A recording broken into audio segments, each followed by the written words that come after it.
आज मैं अपने सभी पदों से और आम आदमी पार्टी की प्राथमिक सदस्यता से इस्तीफा दे रहा हूं और ये सब करने के बाद मैं हल्का महसूस कर रहा हूं। ठीक है। तो राजकुमार आनंद को आप सुन रहे थे। दिल्ली सरकार में मंत्री हैं राजकुमार आनंद। उनके यहां पर 1 महीने पहले ईडी का छापा पड़ा था और अब उन्होंने आम आदमी पार्टी की प्राथमिक सदस्यता और दिल्ली सरकार के मंत्री पद से इस्तीफा दे दिया। क्या कुछ उन्होंने कहा, सुनिए जरा। मैं SC/ST का भी मंत्री हूँ, समाज कल्याण मंत्री भी हूँ। अगर ये मेरे होते हुए ये सब काम ना हो तो मुझे नहीं लगता कि मेरा यहाँ होना जायज। इस पार्टी में दलित विधायक, पार्षद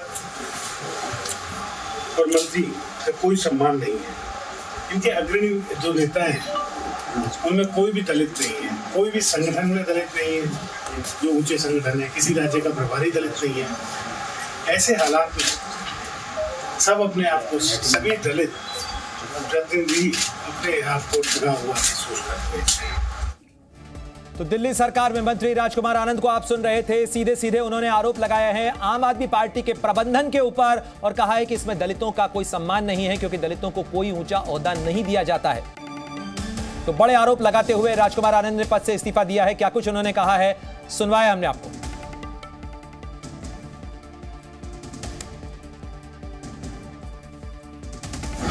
और आम आदमी पार्टी की प्राथमिक सदस्यता से इस्तीफा दे रहा हूं और ये सब करने के बाद मैं हल्का महसूस कर रहा हूं। ठीक है, धन्यवाद। आज मैं अपने सभी पदों से और आम आदमी पार्टी की प्राथमिक सदस्यता से इस्तीफा दे रहा हूं और ये सब करने के बाद मैं हल्का महसूस कर रहा हूं। ठीक। तो दिल्ली सरकार में सामाजिक न्याय मामलों के मंत्री राजकुमार आनंद ने इस्तीफा दिया है और इस्तीफे का ऐलान उन्होंने बड़े आरोपों के साथ किया है, जिसमें उन्होंने आम आदमी पार्टी के प्रबंधन को लेकर कई गंभीर सवाल उठाए हैं। जिसमें उन्होंने कहा है कि इस पार्टी के अंदर दलितों और पिछड़ों के लिए कोई पद नहीं है, न तो विधायकों के लिए न पार्षदों को उस तरीके का सम्मान दिया जाता है, न किसी राज्य का प्रभारी उन्हें बनाया जाता है। पद छोड़ने के साथ साथ राजकुमार आनंद ने यह भी कहा कि वो अब हल्का महसूस कर रहे हैं। हालांकि राजकुमार आनंद वही हैं जिनके यहां पर 1 महीने पहले ईडी का छापा पड़ा था और अब उनका इस्तीफा सामने आया है। जाहिर तौर पर आम आदमी पार्टी के कई नेता इस मामले को लेकर टाइमिंग का सवाल अब भी उठाएंगे। सीधे रुख करते हैं बलराम पांडे का। बलराम, जाहिर तौर पर आम आदमी पार्टी जो आरोप लगा रही है कि कहीं ना कहीं जो केंद्रीय एजेंसियां हैं उनकी जांच के बाद जो राजनीतिक समीकरण है उनको टर्न किया जाता है, बदला जाता है। क्या राजकुमार आनंद के इस्तीफे के बाद भी आम आदमी पार्टी के भीतर इसी तरीके के आरोप नजर आ रहे हैं?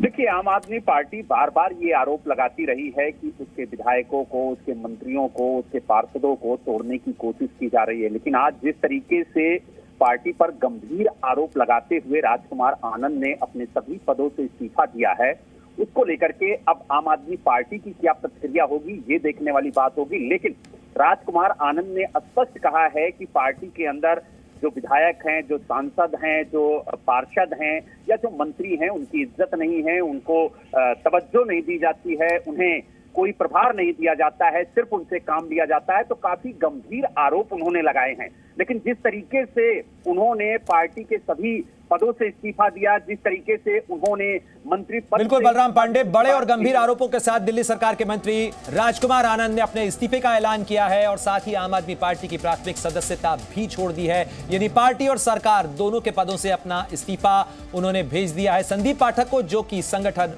मंत्री है। Zee News.